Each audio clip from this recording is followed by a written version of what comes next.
خلو فی السلم کافہ ولا تتبعوا خطوات الشیطان، اے ایمان والو اسلام میں پورے داخل ہو جاؤ۔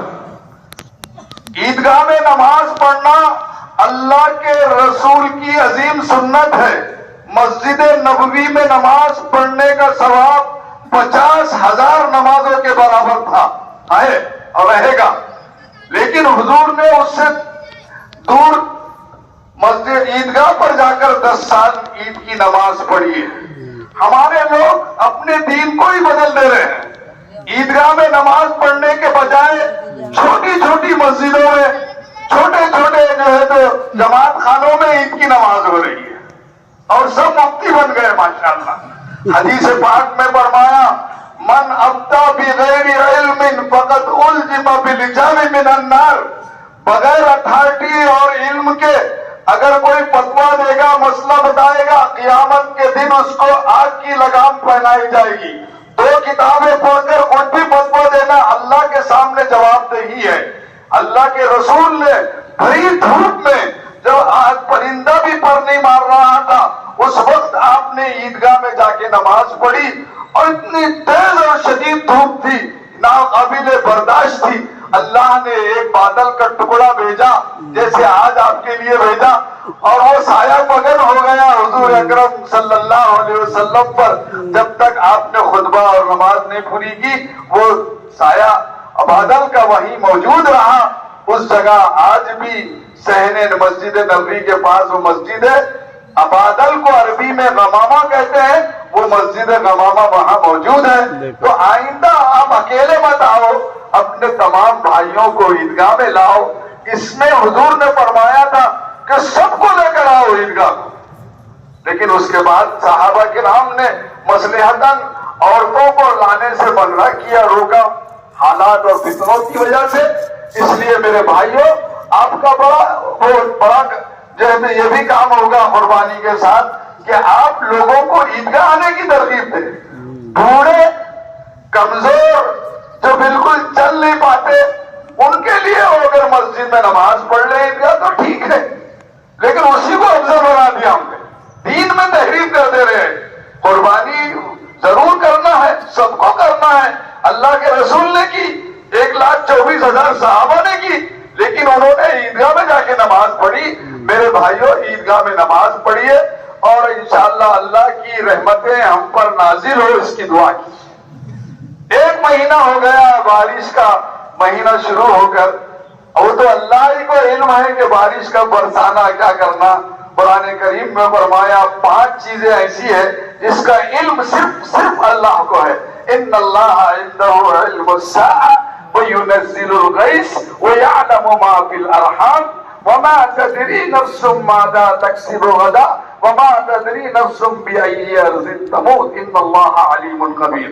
کہ 5 باتیں ایسی ہیں کہ اس کا علم صرف اور صرف اللہ کو۔ ایک تو قیامت کب آئے گی، اس کا علم صرف اللہ کو، لیکن قیامت کی علامتیں حضور نے جو بتائی تھی کثرت سے ظاہر ہو رہی ہے۔ لوگ امانت کو مال غنیمت سمجھ کے کھا جائیں گے۔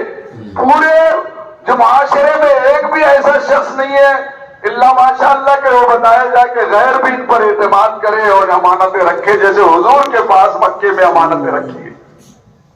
اور فرمایا شراب عام ہو جائے گی اور جوا ان کی دل لگی بن جائے گی۔ آج ہمارے جو بہت سے ایسے علاقے ہیں جہاں تعلیم کم ہے اور نشہ کی چیزیں دشمنان اسلام وہاں پہنچا کر، ان کا قصور نہیں ہے، قصور ہمارا ماں باپ کا ہے کہ ہمارے بچے نشے میں آ کر ایسی حرکتیں کر رہے ہیں کہ قتل بھی کر دے رہے ہیں۔ کئی واقعات 2 سال میں ہوئے ہیں۔ اللہ کے واسطے اپنے بچوں پر حضرت ابراہیم علیہ السلام کے طرح ان کو نمونہ بنا کر تربیت کرے اور ان کو سچا اور پکا مسلمان بنائے۔ دوسرا فرمایا اللہ کے نزدیک بارش کب ہوگی اللہ کو اس کا علم۔ بادل برستے ہیں، اب آتے ہیں برستے نہیں۔ ہمارے ملک میں بھی ایک مرتبہ تجربہ کیا گیا کہ مصنوعی بارش برسائی، کروڑوں روپے خرچ کیے، کچھ نہیں۔ اللہ کے ہاتھ میں، اللہ نے پوری کائنات کو پانی سے زندہ رکھا۔ وَجَعَلَ كُلَّ شَيْءٍ مِّنَ الْمَاءِ حَيٍّ. آپ زندہ ہیں تو بہت پانی ہے آپ کے جسم میں. پانی نکل گیا نا دو چار اس میں تو آدمی اٹھتا نہیں ہے. سمجھ میں آئی بات؟ پوری دنیا میں پانی ہے, ہر فیکٹری پانی سے چل رہی ہے, جتنے کھیتیاں ہیں اللہ پانی سے اس کو اگا رہے ہیں, زندہ کر رہے ہیں. اس لیے پانی کا بارش کا برساتے ہیں قرآن میں کہا, وہ بات بتانا چاہا. سورہ نوح میں فرمایا تمہارے گناہوں کی وجہ سے اللہ بارش کو روک دیتے ہیں اور ظلم کی وجہ سے. ہمارے معاشرے میں اتنا ظلم ہو گیا, عورتوں پر ظلم, بیویوں پہ ظلم, بیٹیوں پہ ظلم, بہنوں پہ ظلم. آپ بولیں گے کیا کریں؟ حج کر کے آئے, نماز ہی ہے 5 وقت کا, لیکن بیٹی کا حصہ نہیں دے رہا اور بہن کے حصے پر سانپ بن کر بیٹھ گیا. جبکہ جیسے نماز کا حکم ہے قرآن میں ویسے ہی وراثت کا بھی حکم ہے. کئی مہینے بھیک مانگ رہی ہے اور باپ جو ہے, بھائی جو ہے, باپ کی جائیداد پر سانپ بن کر بیٹھا ہے. حدیث میں فرمایا من قطع میراث وارثہ قطع اللہ میراثہ من الجنہ. جو اپنے وارث کی میراث کو کھا جائے گا اللہ اس کو جنت کی میراث سے محروم رکھیں گے.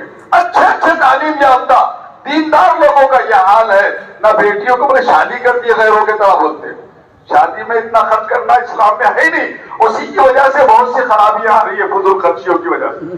وہ فضول خرچیاں, اور بعض عقل مند پڑھنا لکھنا کچھ نہیں آتا, کالج کی ایک ڈگری لے لیے تو وہ قربانی کا کو کر رہے, پیسہ لگاؤ اس میں امت کے لیے. ارے آپ شادی میں 2 لاکھ روپئے 1 کروڑ روپئے خرچ کر رہے, یہ کیوں کر رہے دکھاوے کے لیے؟ وہ تو سادگی کے ساتھ 2 ایجاب و قبول فرض ہے, 2 گواہ کافی ہے, اور مہر واجب ہے, ولیمہ سنت ہے, خطبہ سنت, ہو گئی شادی. یہ سب بکھیرا جو کیا ہم نے غیروں کی مشابہت میں کیا.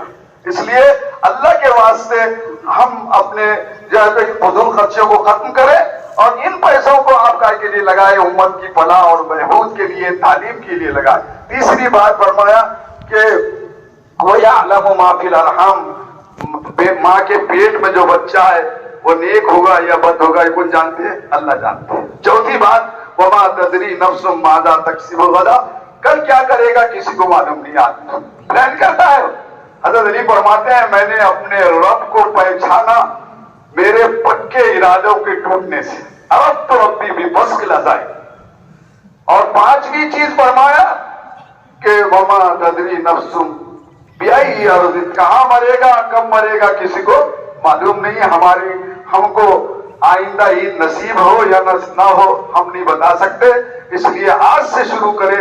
قرآن نے کہا قُلْ اسْتَغْفِرُوا رَبَّكُمْ إِنَّهُ كَانَ غَفَّارًا يُرْسِلِ السَّمَاءَ عَلَيْكُمْ مِدْرَارًا. اللہ سے خوب توبہ کرو آج عیدگاہ میں یہیں سے, تو اللہ موسلا دھار بارش برسائے گی. حدیث میں فرمایا, آج بات کہہ کے بات ختم کرتا ہوں, خالی ترکیب نماز بتا دیتا ہوں کہ حدیث میں فرمایا اگر تم اللہ کے حکموں پر پابندی سے چلو گے, اللہ کے فرمانبردار بن جاؤ گے, ہماری منہیات سے بچ جاؤ گے, تو ہم رات میں بارش برسائیں گے اور دن کو روزی کے لیے کھلا چھوڑیں گے.